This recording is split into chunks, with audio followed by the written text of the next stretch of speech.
to the Hunt Backcountry podcast. This is episode number 485, and as part of the Experience Project, we are talking about water filters. Not just filters, though. We're talking about finding water, sourcing water, yes, filtering and treating water, and then also how to store and transport water. And in particular, on backpack hunts, water is life. You absolutely need it, and your hunts can be greatly dictated by it. When water is plentiful in an area, it becomes an afterthought, but when you hunt in areas or conditions where water is tough to find, source, and filter, you realize just how important water is.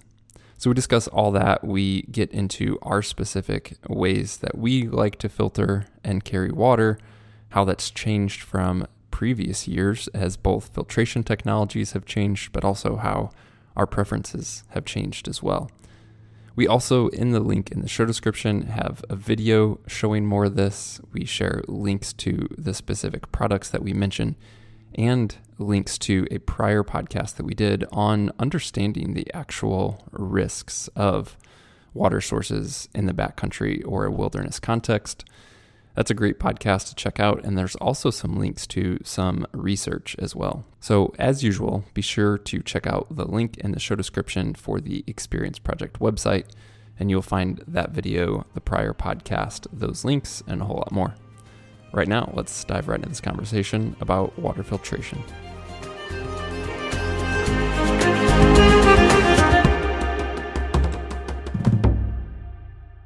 All right, so when it comes to any backcountry hunt, especially multi-day hunt, Steve, water is just absolutely critical, right? We all know that water is important. We hear the stats on, oh, you need water not only to stay hydrated, but to live.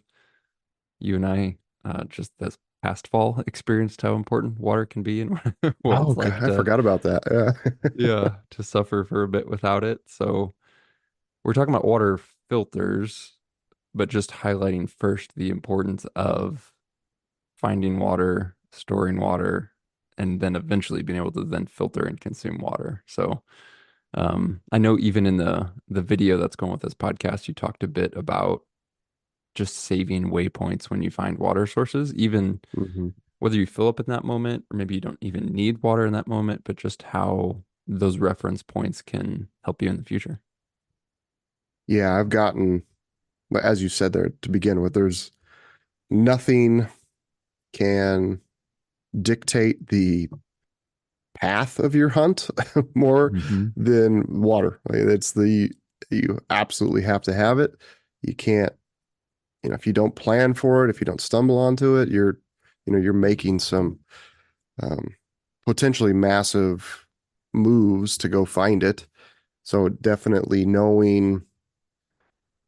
studying the maps, having some idea of what the water situation is like in that country. And sometimes you don't know. You just got to take a guess. But like generally, certain areas like elk hunt in Idaho are, you don't even have to think about water because every 100 yards there's a little spring or stream or wallows with water trickling down into it. There's just water everywhere. Another area I elk hunt, very dry, very rocky. If it's really important to know where the water sources are. And so if I'm going into country that I think is going to be dry, I'm certainly pre-scouting that. The looking on Onyx, looking for where they might list a spring, looking for where there's going to be creeks and seeps and stuff like that.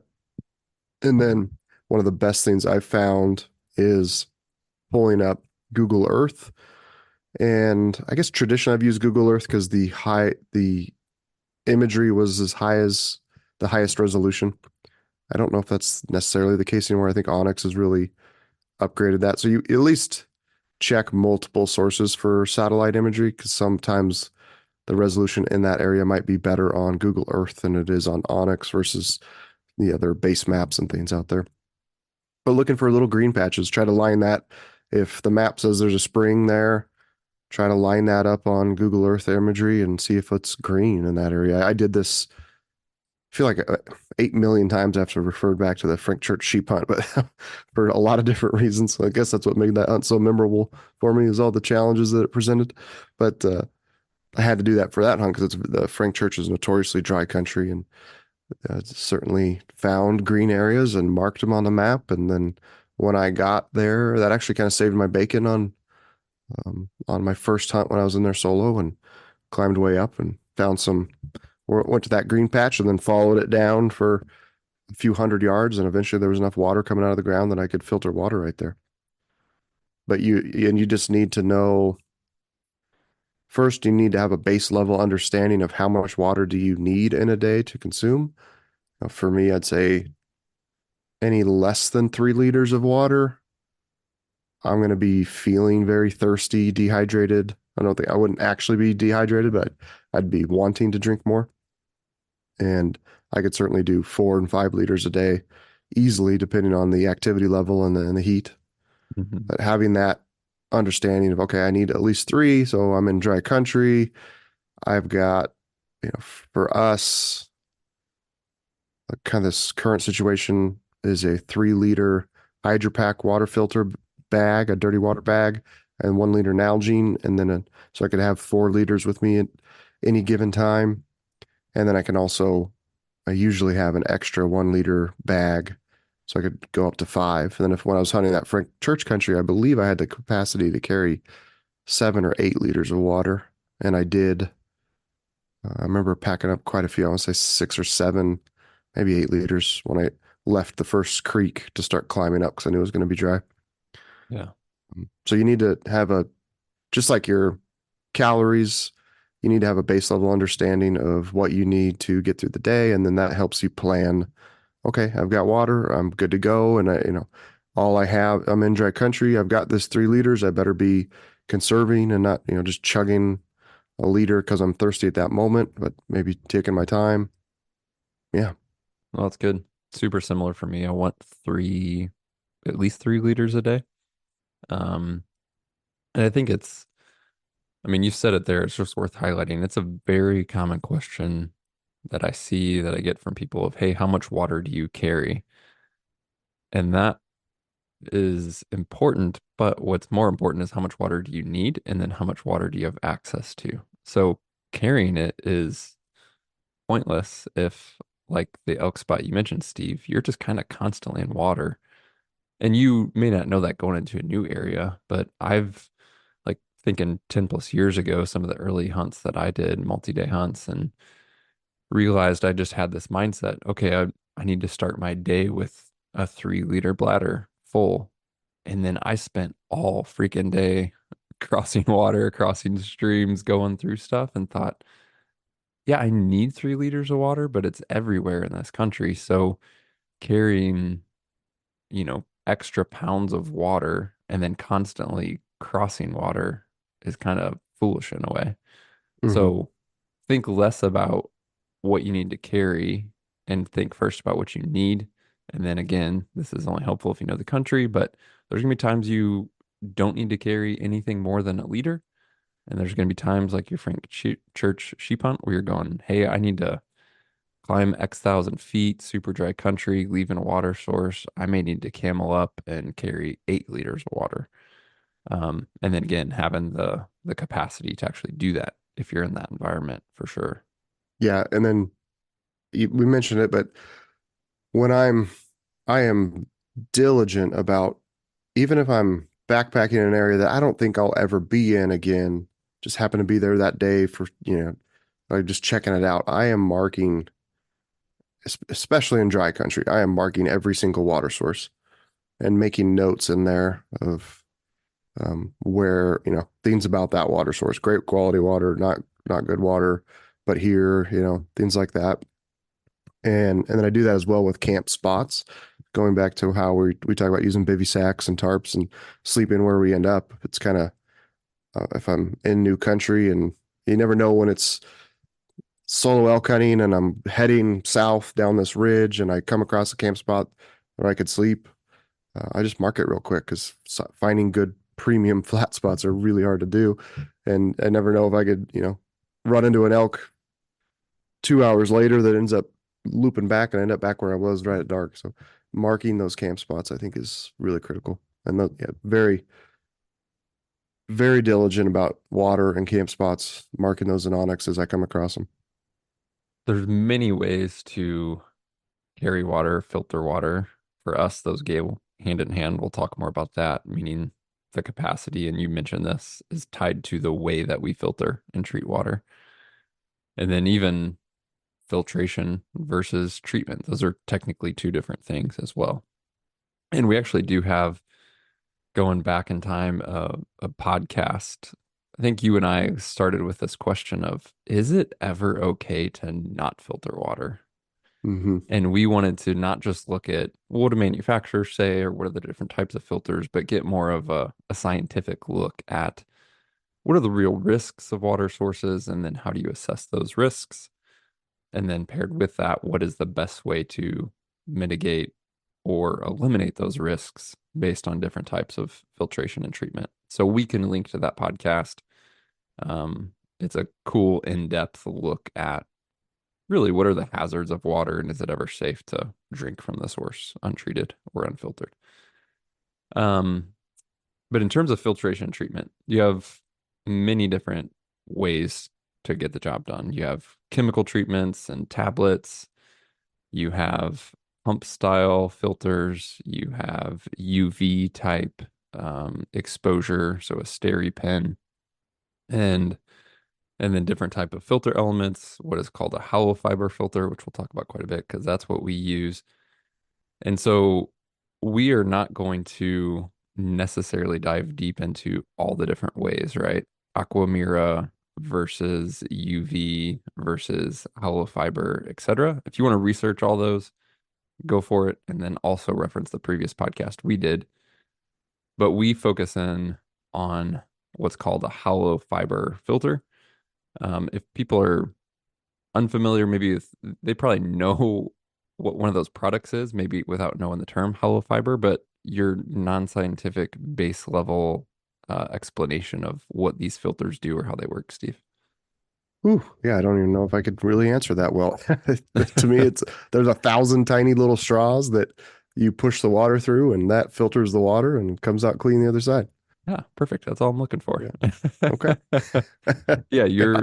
you're trapping things in the filter as water is essentially pushed through it. So it's going in, quote unquote, dirty, coming out clean. It's being trapped in the middle. The way that it's pushed through could be forced, so squeezed, could be gravity fed, etc. So again, that podcast I mentioned talks much more about the very scientific things, but I'm just trying to get to the basics. Let's go back in time, Steve, to the Sawyer squeeze, because that's where things Hmm. started and what you and I both used to use pretty extensively, and talk about one. And again, you show this in the video. So if you want to visually see this, go check out the video. But talk about the Sawyer squeeze and your bladder setup and how you would work that. Yeah. So Sawyer, the company Sawyer was I don't know if to say the first one, but certainly the most popular, only one I remember of these filters, and they're pretty game changing. Never used that word, but they were because all of a sudden a filter went from a $200 item that was a pain in the ass to use. When you came across your water source, you had to sit there and pump and pump and pump, and to get 3 liters of water took 15 minutes. It was a really painful process. To all of a sudden you have this bag that I think they're quart size bags, kind of tall and skinny with a normal bottle cap size opening on it. You dunk that in the creek or whatever, you fill it up, and then the filter is about 4 inches long, an inch and a half in diameter. You screw it onto that cap, and then you simply squeeze the bag, pushing the water through the filter and out the other side. And the flow rates were incredible. They weigh, a lightweight filter. Say one, I had one called the MSR Hyperflow. I don't even know if that still exists. That was like 8 to 10 ounces, and that was super light, if I remember right. Most of them were a pound or more. Hmm. All of a sudden, these went down to The filter in a bag was 3 ounces, 2.5, 3 ounces. I mean, incredibly lightweight and then cheap too. You're $50 for a brand new one. Um, so for a lot of years, my setup was a Sawyer. I would replace the bags they came with were pretty cheap. The Platypus is a company that makes really quality water containers and water bladders, and they had a bag called the what was it called? Was it just a Platy bottle? I think it was called a Yeah, I Plata believe so. bottle. Yeah. And they had it in a 2 liter version. So yeah, you fill up 2 liters of what we refer as dirty water, so unfiltered water, and then screw the cap on and filter it. And then they sort of had a quick fill system, which you would take the water bladder that you had in your backpack, take the tube, the hose that's coming out of that, cut that in half, put in this male female quick adapt connector, and then you would be able to plug that right into the water filter and filter dirty water straight into your water bladder. You never had to take your bladder out of your pack. The system was just fantastic. I mean, such a difference compared to, say, the year prior when I was using the MSR Hyperflow, and ran that for quite a few years. And then in the last 5 or 6 years, other companies have started coming out with competing products. And so now there's a whole range of options to use out there. So the standard Sawyer filter is really good. Avoid the mini. I don't know if they even have this anymore. They had a mini. I know they still have the mini, but they also had a micro at one point. Um, and avoid those. They just clog really fast. That you get to save a tiny bit of weight, but they clog much faster. Um, I guess speaking of clogging, these filters are you really want to pay attention to increase the life of them to get as clean of water as you can. If you were filtering out of just absolutely something nasty, I can go back to one elk spot that it was a wallow, and then like 2 feet below the water wallow was this little puddle, and that was our only water source. And that was, yeah, just gross. And like I wouldn't I wouldn't want to filter that water through a Sawyer because it would clog up really fast. It was very muddy, mucky, um, covered in elk piss. Yeah, not a great thing. Um, but just really when I like to have a clear bag that is my dirty water bag. So when I fill that up, I can easily look inside the bag and just make sure there's not a lot of debris, whether the water's just cloudy or muddy, or, as you're filling it up, just little tiny bits of whatever's flowing down the water was filling up in that bag. If I see that, I'll dump it out and do my best to get a cleaner attempt at it. I've never actually had someone on Instagram message me the other day about this, but I've never had to do like a pre-filter system, but I'm actually going to on this caribou hunt. The main river that we're floating is just full of glacial silt. It's very cloudy water, and I want to try like coffee filters or something that you put over the mouth of the dirty water bag as it's going to fill up, to see if you can kind of eliminate a lot of that. But you can, if all you did was filter clean water, the flow rate would stay great, last a long time. But the second you do like really dirty water, you're going to notice the flow rate, it clogs up pretty quickly. And not that you can't continue to filter water, it's a lot harder. You got to squeeze that bag a lot more. When you've got cold hands, it's pretty frustrating. Yeah, I had to go back to some very specific memories of like very cold mornings trying to early days. I think actually it was in Wyoming on a deer hunt, and I had the new Sawyer, I think it was the micro, and yeah, just frozen hands trying to filter really cold water, and the flow rate was terrible. You're, squeezing that bag with all your life, just trying to get it done as fast as possible. So ever since then, I treat these filters much more as a consumable good than if I than a piece of gear that's going to last me for years. They technically could if you're really, really good about filtering super clean water. All of them have different ways to clean the filter out, either during a hunt or after a hunt, by The Sawyer does back flushing.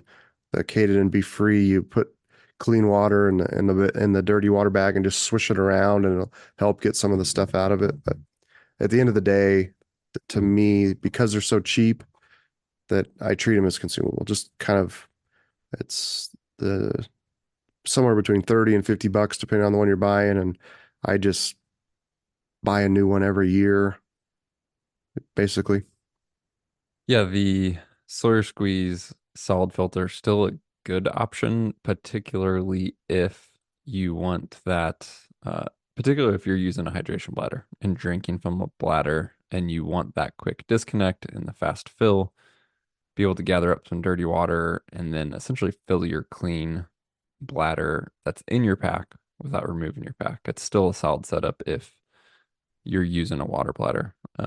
If you're not using a water bladder and you're relying more on a Nalgene as your drinking source, which we'll get to that, there's better options. One of which, the Cated and Be Free. Super solid filter, similar concept, but definitely visually different. It's more of an open design. Great flow rate. You can set it up for a fast fill adapter as well. But I know for you, Steve, kind of your use of the Cated and Be Free and then some of your transition to more using a Nalgene kind of went hand in hand a little bit, right? Yeah. The the Be Free is just awesome. Going as an upgrade from the Sawyer, I noticed much faster flow rates. You can do a full Nalgene in 30 seconds. I mean, it's incredibly fast. The opening for the dirty water bag is, I want to say it's 28 millimeters versus your standard kind of, I don't even know what the diameter of the regular one is, but it's, imagine a 16-ounce water bottle you buy at the gas station. That's the diameter of a Sawyer. The Be Free is a much larger, 3 or 4 times larger. And it's a silly thing when we go talking about all these little things kind of add up when you can fill that bag up in seconds versus the old Sawyer bag. You're kind of holding under water, and you got to, it takes 30 seconds instead of 5 seconds to fill up just because of the mouth of the opening is much smaller. Yeah, the Be Free and the Hydro Pack, which we'll talk about, are both 42 millimeter filters. And I wanted to get specific on that only because if you are shopping for like dirty bags or looking at compatibility, both of those are 42 millimeter. So again, that's the Be Free and the Hydro Pack, which we have yet to talk about, but will. And you don't have to use just the bags that come with those filters or that are sold from those same brands. There's other companies like CNOC, which is CNOC. They sell plenty of different bag options as well. And as long as you're doing a 42 millimeter filter and a 42 millimeter threaded bag, they're pretty much compatible regardless of brand. Yeah.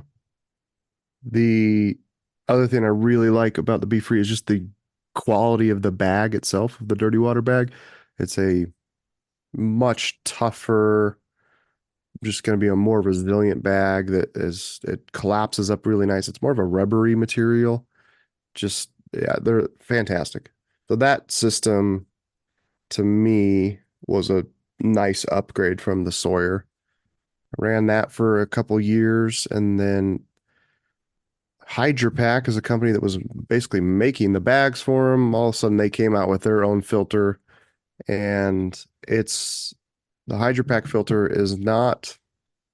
I like the Be Free filter itself, but the Hydro, as far as the flow rate and things like that, but the HydroPack one, I do like how it locks and the cap locks and twists on there, and it's a pretty leak-proof, bomb-proof system to where it comes with a 3 liter bag. I think there's a couple options, but one of the options is to buy it with a 3 liter bag. And you just fill that 3 liter bag on, fill it up, screw the cap on, make sure it's locked, twisted shut, and you can throw it in your backpack.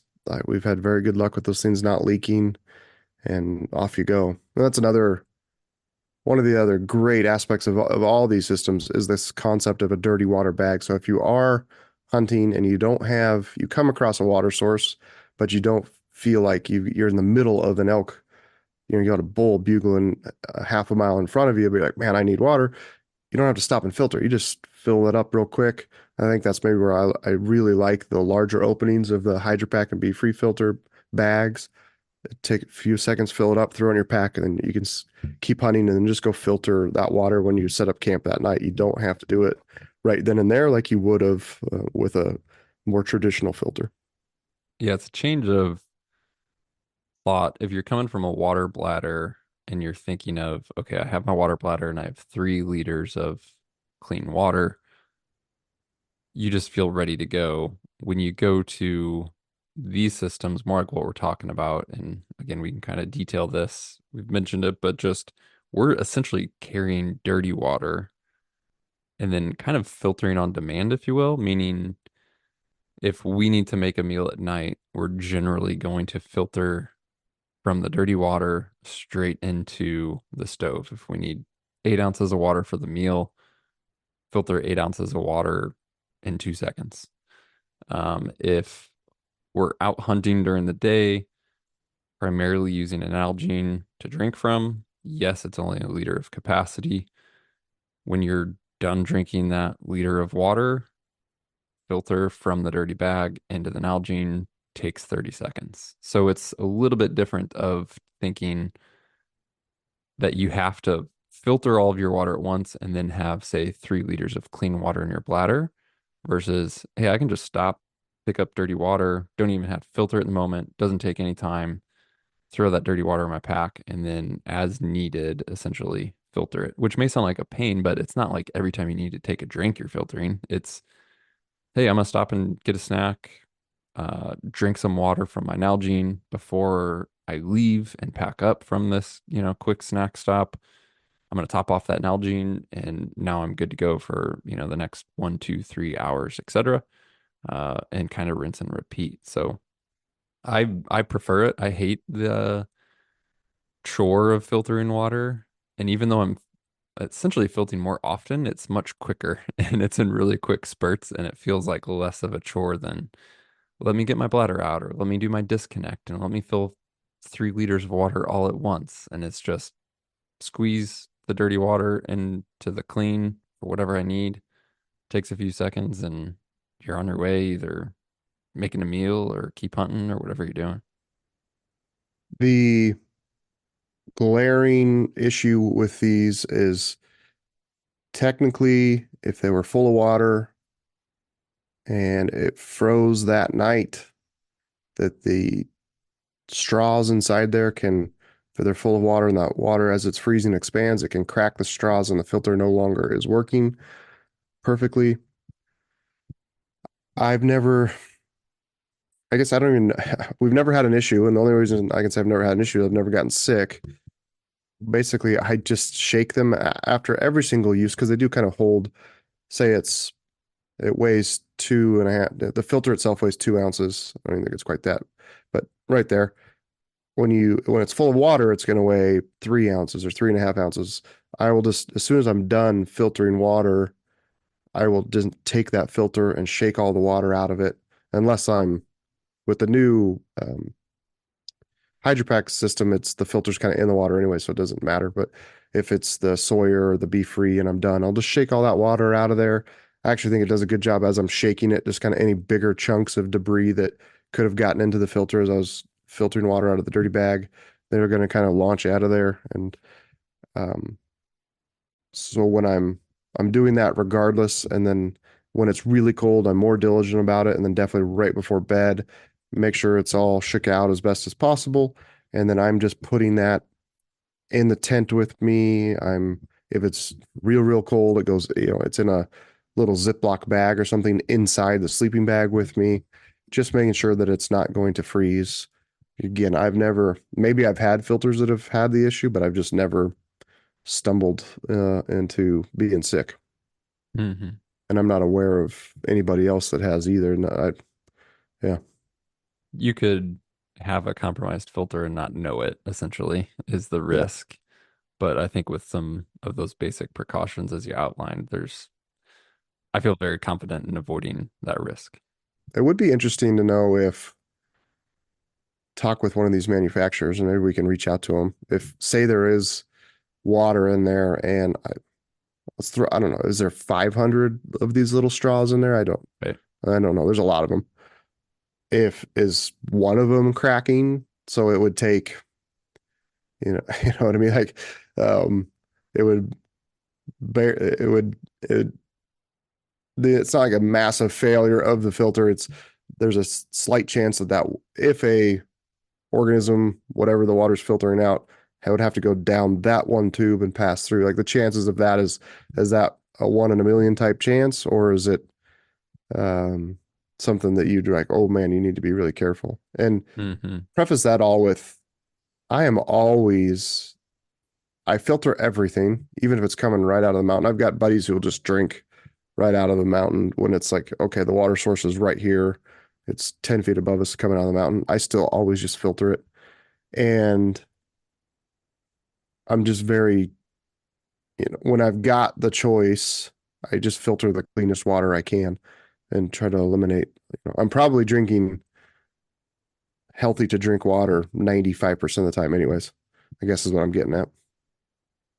Yeah, the Hydro Pack to me, I agree, is is not as fast of a flow as the Be Free or as long, but I find it perfectly acceptable flow rate and the leak.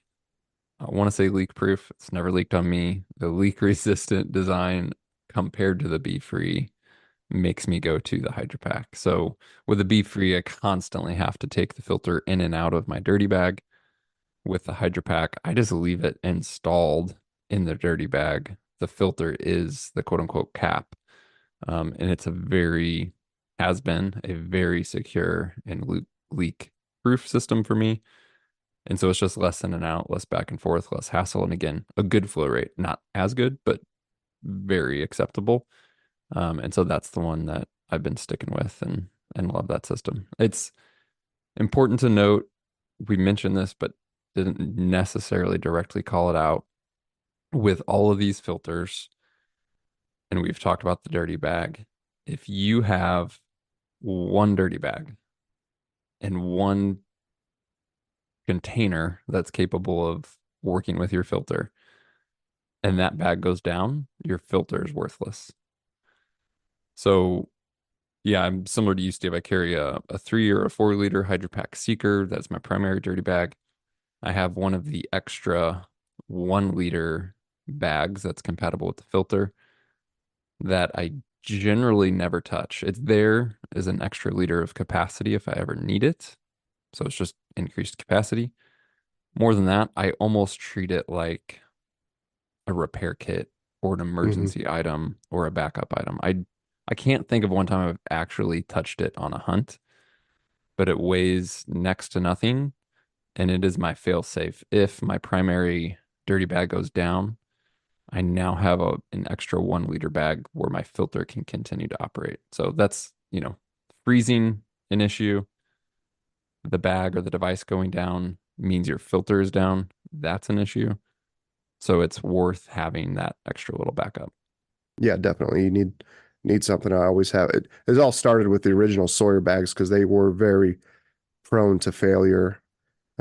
Because if once the flow rate decreases and the filter's starting to get clogged up, you're really applying a lot of force to those bags, and some of them would delaminate kind of on the edges, and you get a leak. And it's like, okay, I need 2 bags. They weigh nothing, so it's worth having that extra bag. And like you said, it's just a repair kit mindset. And there's other ways around it too, like on the Sawyers, you depending on what, like I was running a platypus hose or bladder, and you could actually connect that right to, excuse me, you could connect that right to the bladder itself and filter water out of it. So that was kind of always a backup just in case, where I wouldn't have I'd turn my bladder into the dirty water bag, and then just the water that was coming out of the hose would be your clean water.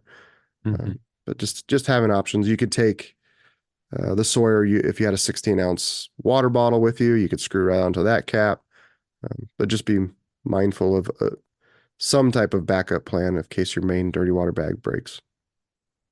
So this is a nitty gritty, but we've gotten this question numerous times.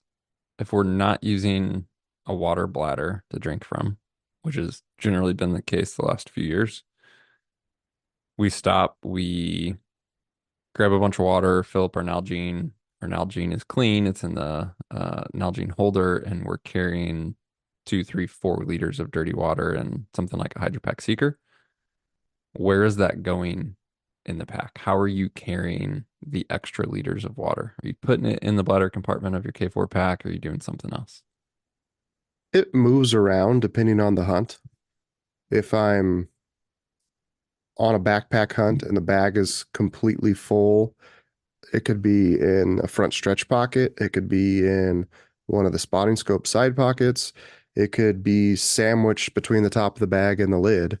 I've, it really just depends on that hunt that day and what my pack looks like and where because you've already got, I'm hiking up the mountain. My pack's full. I've got spine scope in one pocket, tripod, rifle. I don't really have a lot of extra room. So on that case, it's either going in the front stretch pocket or sandwiched between the top of the lid and the top of the bag. And you can, with our backpacks with the roll top, I was able to like clip the roll top through the little handle on the bag so it couldn't fall out. And that works well, but it's not, it doesn't ever have the same pocket. Yeah.